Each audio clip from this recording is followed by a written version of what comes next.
भाषा शिक्षण के समस्त मित्रों का आज के इस विशेष सत्र में पुनः स्वागत है।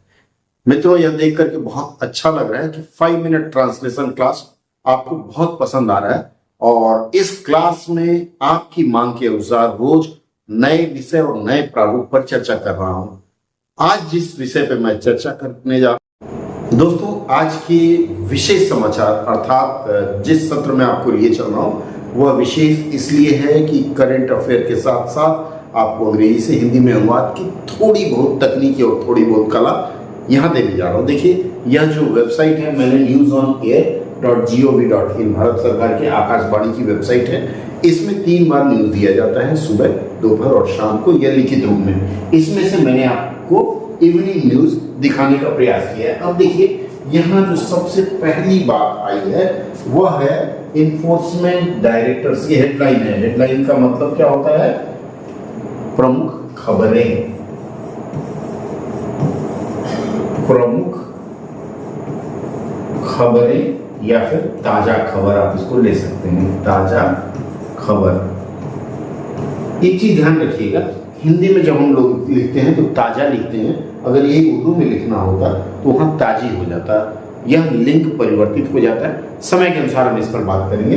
देखिए, enforcement directorate files chargesheet against Congress leader Sonia Gandhi, Rahul Gandhi and others in alleged. ये जो अलीज्ड जो शब्द है इसका मतलब होता है कथित। नेशनल हेराल्ड नाम है तो इसको नेशनल हेराल्ड ही लिखेंगे क्योंकि नाम की हिंदी नहीं की जाती है, सिर्फ लिप्यंतरण कर लिया जाता है। मनी लॉन्ड्रिंग केस, मनी का मतलब है रुपया और लॉन्ड्रिंग का मतलब क्या होता है? नमस्कार दोस्तों, भाषा शिक्षण के 5 मिनट्स अनुवाद के इस विशेष सत्र में आपका स्वागत है। आज के इस सत्र में पुनः एक नई चीज पर चर्चा करने जा रहे हैं, वह है समाचार पत्रों से वन लाइनर अर्थात एक लाइन लेना है और उस लाइन का आवश्यकता के अनुसार अनुवाद करना है। आपको पता है कि अंग्रेजी से हिंदी अनुवाद करते समय हमें 2 चीजों की आवश्यकता होती है। एक तो शब्द के सही रूप की और साथ में उसको सही क्रम में लगाना। इस क्रम में आइए सबसे पहले हम समाचार देखते हैं। देखिए, यह है न्यूज ऑन एयर वेबसाइट। इसमें भारत सरकार की वेबसाइट है newsonair.gov.in। इसमें दिन भर में 3 बार करंट अफेयर जैसे मतलब मुख्य जो समाचार होते हैं वह दिए जाते हैं और उसके ऊपर एक लाइन में रहता है। आपको ज्यादा पढ़ना है तो आगे पढ़ सकते हैं। शुरुआत करते हैं। सबसे पहले देखिए, ये लिखा हुआ है द हेडलाइंस। द हेडलाइंस आपको पता होगा हेडलाइन का मतलब क्या होता है। हेडलाइन का मतलब है मुख्य समाचार या फिर आप कह सकते हैं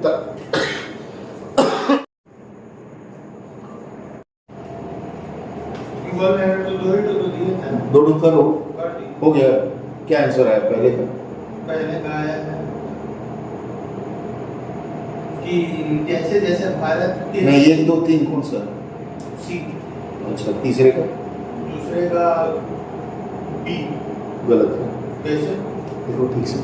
अरे रिकॉर्ड। तो मित्रों, मैं आपको बता रहा था हेडलाइन का मतलब हम लिखेंगे ताजी खबर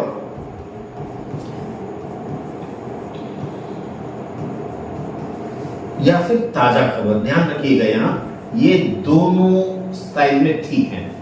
ताजी खबर उर्दू के स्टाइल में ताजी खबर लिखा जाता है, हिंदी के स्टाइल में लिखेंगे तो ताजा खबर। चलिए हम आगे बढ़ते हैं। आज का समाचार है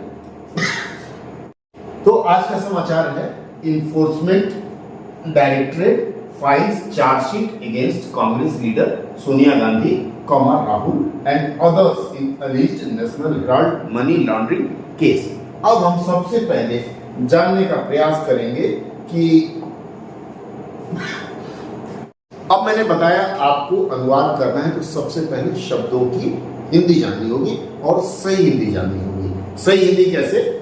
इस वाक्य में आया है इन्फोर्समेंट डायरेक्टरेट। डायरेक्टरेट का मतलब होता है निदेशालय और तो डायरेक्टरेट का मतलब होता है निदेशालय और इन्फोर्समेंट का होता है प्रवर्तन। प्रवर्तन निदेशालय भारत सरकार की एक संस्था है। इसके बाद आते हैं लोग चार्जशीट। चार्जशीट, शीट का मतलब टुकड़ा या कपड़ा, लेकिन यहां इस रूप में यह लीगल है और यहाँ चार्जशीट का मतलब होता है आरोप पत्र। उसके बाद है एलिज्ड, ALLEGED, एलिज्ड का मतलब होता है कथित। जब तक आरोप सिद्ध नहीं हो जाता है भारतीय न्याय संहिता में उसे कथित अपराधी कहा जाता है, अपराधी का दर्जा नहीं दिया जाता। इसी तरह से अपराध है वो कथित होता है, कथित ही रहेगा। आगे बढ़ते हैं, अगला है मनी लॉन्ड्रिंग। मनी लॉन्ड्रिंग के लिए शब्द है धन शोधन। ध्यान रखिए, आप अगर परीक्षा की तैयारी कर रहे हैं तो वहां सही पारिभाषिक शब्द लिखना आवश्यक होगा। तो यह धन शोधन है और केस का मतलब है मामला। अब आपको फिर से चलते हैं उस पंक्ति में लेकर के और उस पंक्ति से हम देखने का प्रयास करते हैं कि हम इसका क्या अनुवाद करेंगे। तो यहां इंफोर्समेंट डायरेक्टरेट के लिए हम लिखेंगे प्रवर्तन निदेशालय।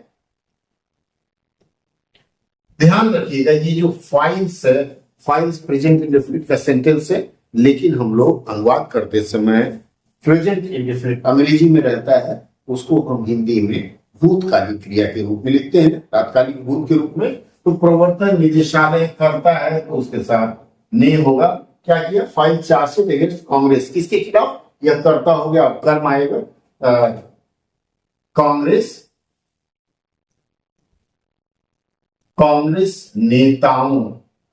नेताओं। अब ये कांग्रेस नेताओं जो शब्द है यह हम लोग कहां लगाएंगे? यह लगाएंगे पहले नाम लिखने के बाद। हालांकि कांग्रेस नेताओं विशेषण है, लेकिन जब विशेषण पर जोर देना होता है तो वह संज्ञा के बाद लगता है, अन्यथा जिस पर जोर देना होता है वह बाद में लगता है। तो कौन कौन से कांग्रेस नेताओं? सोनिया गांधी, राहुल गांधी, यहां ये नाम लिखेंगे। एंड अदर्स है तो इसमें लिखेंगे और अन्य। मैंने आपको बताया जिस विषय पर जिस पर जोर देना हो उसको बाद में लिखते हैं। और अन्य कांग्रेस नेताओं पर क्या किया? किस मामले में? नेशनल हेराल्ड मनी लॉन्ड्रिंग, कथित